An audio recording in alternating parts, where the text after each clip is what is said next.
Tengok kita buat campur semua nah. Campur. Okey, ni nasi apa Umi? Nasi biryani rempah. Ini nasi biryani Melayu. Mantap. Yang ini nasi biryani pahlawan. Betul-betul color meriah Mami Okey, hitam kita akan letak acah timun. Acah kita timun. akan letak telur. Pedem, seberkelas. Lepas tu jom kita inilah dia punya killer dia. Ya.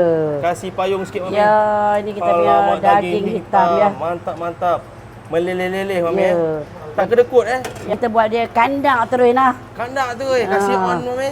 Ya. Alamak, sur. Tengok sikit kari kambing. Oh, berasap. Mantap. Mengecik Mami. Mantap. Macam ni berapa ringgit Mami? Baru RM17 je hampa. RM17 Ya, Mami. betul. Hang mai seorang hang dapat ayak balang tu free. Boleh ambil satu cawan, boleh minum ayak balang dan free refill. Baik. Baru RM17 sekali ayak. Mai ramai buat sempoi. Kat mana? Kat Perintah Lamarina di Subang 2.